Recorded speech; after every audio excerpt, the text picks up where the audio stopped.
जय हिंद साथियों, स्वागत है आपका self study classes with Sumit Jain YouTube channel और दोस्तों ऐप में। दोस्तों बहुत सारे स्टूडेंट को ऐप डाउनलोड नहीं करते बन रहा है या फिर कर भी लिया है तो कोर्स भी नहीं देख पा रहे हैं। तो मैं आज उनको बता दूं कि ये जो सेल्फ स्टडी क्लासेस इस प्रकार से जब आप प्ले स्टोर से करते हैं तो ये आपका वेल जो है आइकन उसमें लगा हुआ है ना। तो इस प्रकार से सेल्फ स्टडी क्लासेस आपको सर्च करना है और ऐसे आइकन में आपको ऐप मिलने वाला है। ठीक है, तो दोस्तों हम देखें कि प्ले स्टोर में आपको इस प्रकार से दिखेगा ये सेल्फ स्टडी क्लासेस। ठीक है, ये प्ले स्टोर में आपको सेल्फ स्टडी क्लासेस का ऐप दिखने वाला है। ठीक है, ये इमेज उसमें डली है, ये आइकन, ये लोगो उसमें डला है। ठीक है, अब दोस्तों इसको इंस्टॉल करना है, यहां से आप इंस्टॉल करेंगे। ठीक है, अब इंस्टॉल करेंगे तो वहां पर आपको नंबर मांगेगा, जीमेल नंबर मांगेगा, तो आपको ओटीपी आएगा, तो आप रजिस्टर करके आगे बढ़ेंगे। दोस्तों आज की इस वीडियो में हम पढ़ने वाले हिंदी साहित्य ट्रिकी वीडियो है ना। आज हम आपको ऐसे महत्वपूर्ण प्रश्न याद करवाएंगे, ऐसी फनी ट्रिक बताएंगे कि आप जिंदगी भर कभी नहीं भूल सकते। आप नेट एग्जाम की तैयारी कर रहे हैं, पीजीटी की कर रहे हैं, टेट एग्जाम या फिर आरपीएससी एग्जाम की तैयारी कर रहे हैं या एलटी ग्रेड की एग्जाम की तैयारी कर रहे हैं, तो ये वीडियो आपके लिए है। दोस्तों वीडियो को लाइक जरूर करें, ठीक है, और शेयर करना है। आज मैं फनी ट्रिक से और रोज आपकी सुबह 9:40 पर हिंदी साहित्य का ट्रिकी वीडियो आता है सेल्फ स्टडी क्लासेस पर, तो जरूर जुड़ें। ठीक है, स्टार्ट करते हैं दोस्तों आज का ये वीडियो। सबसे पहला जो हमारा प्रश्न है वो है कबीरदास की भाषा को पंचमेल खिचड़ी किसने कहा है। अब 2 सेकंड दोस्तों आपको दिए जाते हैं, आपको उत्तर बताना है। मैं आपको बता दूं कि वीडियो में सबसे पहले आपको टेस्ट करवाया जाएगा, फिर ट्रिक बताई जाएगी। ठीक है, तो कबीरदास की भाषा को पंचमेल खिचड़ी किसने कहा है, तो आपका बिल्कुल सही आंसर क्या हो जाएगा दोस्तों, किसने कहा है। उत्तर होगा श्याम सुंदर दास ने। किसने कहा, श्याम सुंदर दास, यानी कि आ नंबर आपका बिल्कुल सही हो जाएगा। अब एक चीज बताना दोस्तों कि जो पंचमेल खिचड़ी बनेगी वो कैसी बनेगी, सुंदर बनेगी कि नहीं बनेगी। सुंदर बनेगी ना, तो पंचमेल खिचड़ी कौन बोलेगा, श्याम सुंदर दास बोलेंगे ना। अब पंचमेल खिचड़ी है तो बहुत सुंदर बनेगी, तो श्याम सुंदर दास, यानी कि आपका आ नंबर जो है वो बिल्कुल सही हो जाएगा। ठीक है दोस्तों, फनी ट्रिक से याद करवाएंगे आपको, सिर्फ पूरा वीडियो देखना है। सत्यवती कथा के रचनाकार कौन है। अब 4 विकल्प हैं, 2 सेकंड भी आपको दिए जाते हैं, फिर मैं आपको फनी ट्रिक से याद भी करवा दूंगा।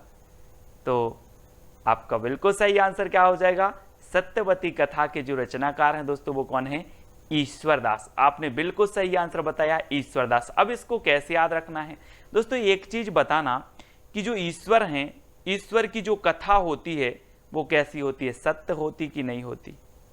अब उत्तर तो आपके हाथ है ना, वो कैसी होती है, सत्य होती है। ईश्वर की कथा हमेशा सत्य होती है, तो सत्यवती कथा के रचनाकार कौन होंगे, ईश्वरदास। ठीक है, इस प्रकार से हमें याद भी करना है। दोस्तों अगला जो हमारा प्रश्न है, सत्यवती कथा को सूफी काव्यधारा की प्रथम रचना किसने माना है, तो आपको जल्दी से उत्तर बताना है। सत्यवती कथा को सूफी काव्यधारा की प्रथम रचना किसने माना है, तो 2 सेकंड में आपने अपना उत्तर बताया दोस्तों, किसने माना है, हजारी प्रसाद द्विवेदी, यानी कि विकल्प नंबर जो सा है वो आपका बिल्कुल सही हो जाएगा। अब इसको कैसे याद रखोगे कि सत्यवती कथा को सूफी काव्यधारा की प्रथम रचना हजारी प्रसाद द्विवेदी ने माना। अब एक चीज बताना दोस्तों, हमने पढ़ लिया कि सत्यवती कथा ईश्वरदास की रचना है ना। अब सत्यवती कथा जब ईश्वरदास की रचना है तो इसको एक बार नहीं पढ़ा जाएगा दोस्तों, इसको 1000 बार पढ़ा जाएगा। कितने बार पढ़ा जाएगा, 1000 बार पढ़ा जाएगा। तो सत्यवती कथा को सूफी काव्यधारा की प्रथम रचना कौन मानेंगे, हजारी प्रसाद द्विवेदी, क्योंकि इसको 1000 बार पढ़ा जाएगा। हम बोलते हैं ना कृष्ण लीला 1000 बार सुन रहे हैं, रामायण 1000 बार सुन रहे हैं, रामचरितमानस 1000, क्योंकि ये सत्य कथा है ना। वैसे ही सत्यवती कथा ईश्वरदास की रचना है और इसको हम 1000 बार पढ़ेंगे। ठीक है, ऐसे याद रखना है दोस्तों। अब आपको बताना है आलवार भक्तों की संख्या कितनी मानी है, तो 2 सेकंड में आपको अपना उत्तर बताना है और आपका बिल्कुल सही आंसर क्या हो जाएगा, आंसर हो जाएगा दोस्तों आपका कितना, 12। आल बार, यहां पर क्या आ रहा है, आल वार, तो वार से क्या बनेगा आपका 12। आलवार भक्तों की संख्या कितनी मानी गई है, 12। ठीक है, वार से 12, यानी कि जो आ नंबर है वो आपका बिल्कुल सही हो जाएगा। ठीक है, अगला क्वेश्चन देखते हैं दोस्तों, अद्वैतवाद के प्रवर्तक कौन माने जाते हैं। अब 2 सेकंड में आप अपना उत्तर बता देना, फिर आपको ट्रिक से याद करवा देंगे हम। तो आपका बिल्कुल सही आंसर क्या होगा, अद्वैतवाद के प्रवर्तक। तब आपका बिल्कुल सही आंसर हो जाएगा क्या दोस्तों, शंकराचार्य, यानी कि जो आ नंबर है वो बिल्कुल सही है। ठीक है, और आपको पता है दोस्तों शंकराचार्य से क्या बनेगा, शंकर जी। और शंकर जी दुनिया में कितने हैं, अद्वितीय हैं। अद्वितीय हैं कि नहीं है, कि बहुत सारे हैं, अद्वितीय हैं। दुनिया में शंकर जी क्या है, अद्वितीय हैं। तो अद्वैतवाद के प्रवर्तक कौन होंगे, कौन होंगे, शंकराचार्य। ठीक है, तो इस प्रकार से याद रखना है। अगला बताना है दोस्तों, रैदास के गुरु का नाम क्या था, रैदास। तो आपका बिल्कुल सही आंसर क्या होगा, आपको बताना है दोस्तों रैदास के गुरु का नाम। तो हम भी कहते हैं कि हम राम के दास बनकर रहेंगे, हम राम के दास बनकर रहेंगे, राम के चरणों में रहेंगे, उनके दास रहेंगे। तो रैदास के गुरु का नाम क्या था, रामानंद, यानी कि जो आ नंबर है वो बिल्कुल सही हो जाएगा। ठीक है, रामानंद के कितने शिष्य थे दोस्तों, 12 शिष्य थे। ठीक है, और इनके जो है एक शिष्य थे कौन, रैदास, यानी कि रैदास के गुरु कौन थे, रामानंद थे। ठीक है, ये चीज याद रखनी है दोस्तों। अगला बताना, अनुराग बांसुरी के रचनाकार कौन है। 4 विकल्प हैं, 2 सेकंड भी आपको दिए जाते हैं। तो आपने बिल्कुल सही बताया है दोस्तों। अनुराग मतलब क्या होता है, अनुराग मतलब होता है दोस्तों प्रेम। क्या होता है, मैं अनुराग करता हूं, उससे प्रेम करता हूं। और जो प्रेम करता है ना, और प्रेम को क्या कहते हैं, और प्रेम की बांसुरी बजाता है, वो क्या करेगा, है ना, उसी को कहते हैं हम क्या, मोहब्बत।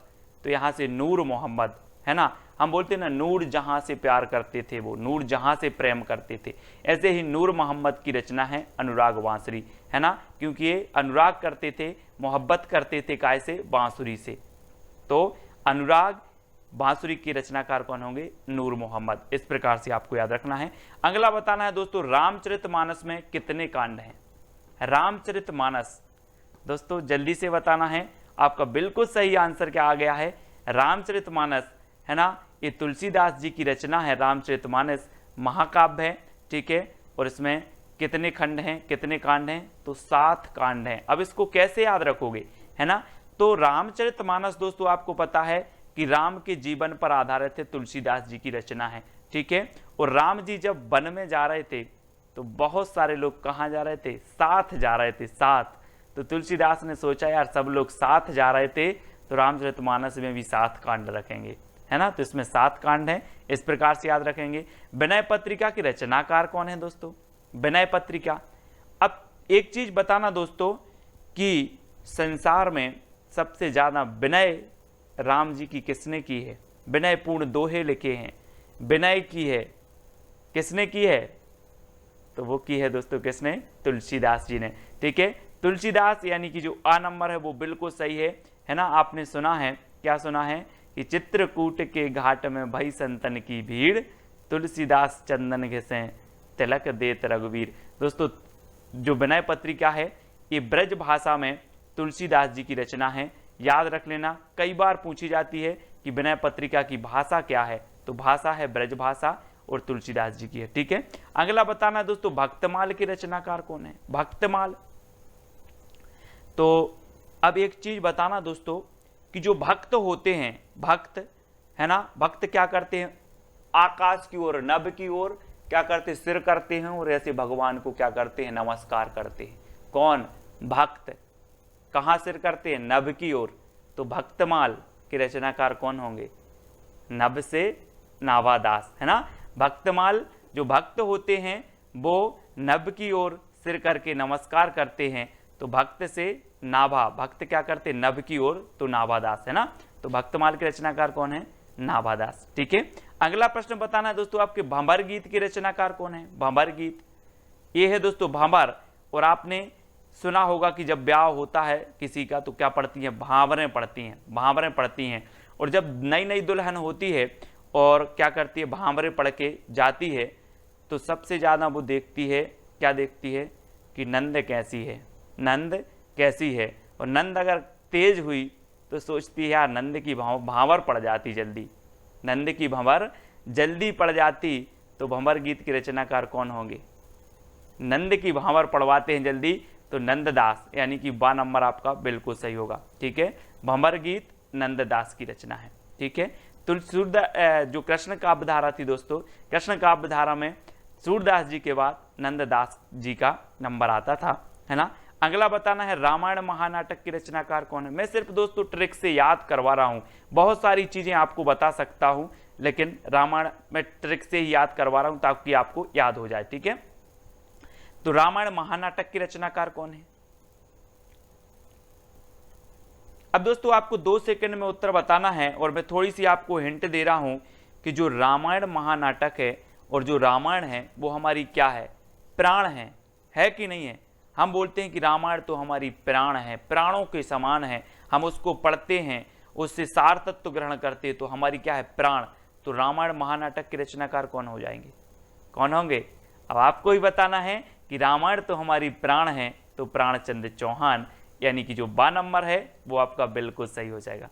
ठीक है, अगला प्रश्न देखते हैं दोस्तों, रामचंद्रिका को छंदों का अजायब घर किसने कहा है।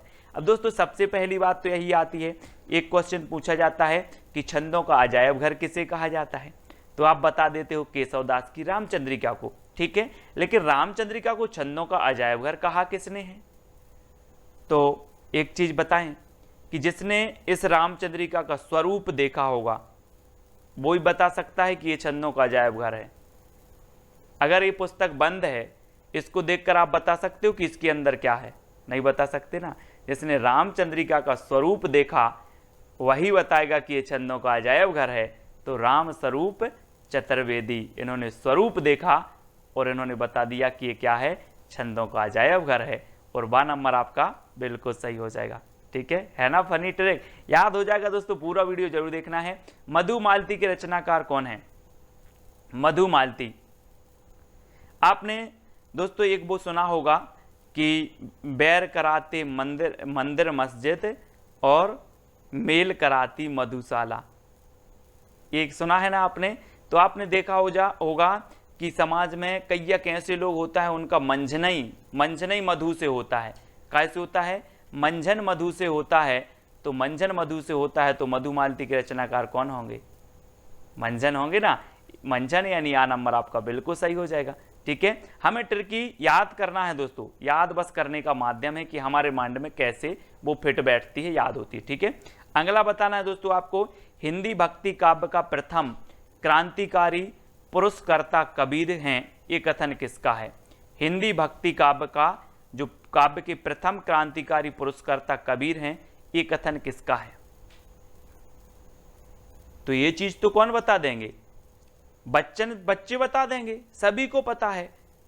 कौन बता देंगे, बच्चे भी बता देंगे कि हिंदी भक्ति काव्य के जो प्रथम क्रांतिकारी कवि हैं वो कबीर हैं। बच्चा भी बता देगा साहब, क्योंकि भक्ति से ओतप्रोत थे, कबीरदास ने समाज को फटकारा और भक्ति से, तो ये बच्चे बता देंगे। तो बच्चन सिंह का कथन होगा, किसका होगा, बच्चन सिंह, यानी कि जो आ नंबर है वो बिल्कुल सही होगा।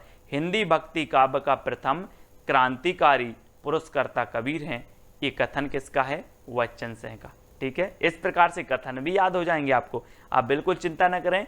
निरंतर सीरीज देखना है रोज 9:30 पर, आपकी रोज सुबह 9:30 पर ट्रिकी वीडियो होगा। ठीक है, तो जरूर देखें, और रात्रि 9 बजे आपकी हिंदी साहित्य की विस्तृत क्लास होती है, तो उसको भी देखना है। गुरु नानक का जन्म हुआ था तो कहां हुआ था दोस्तों। सिख संप्रदाय के प्रवर्तक माने जाते हैं गुरु नानक।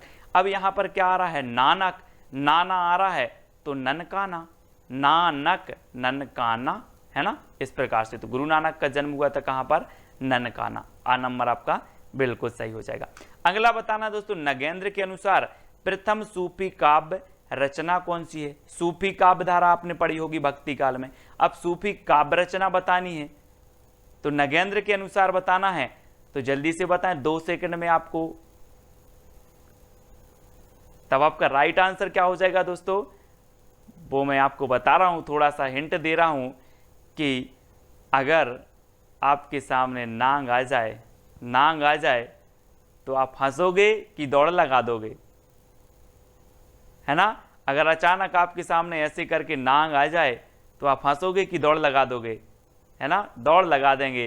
तो नगेंद्र के अनुसार जो सूफी काव्य की प्रथम रचना है वो हंसावली है। कौन सी है? हंसावली। ठीक है, याद रख लेना। हंसना नहीं है, हंसना नहीं है, अगर नाग आ जाए तो हंसना नहीं है, दौड़ लगा देना है, तो हंसावली है, सभी लोग याद रखेंगे। ठीक है, अगला बताना है दोस्तों आपको, सुंदर विलास किसका ग्रंथ है?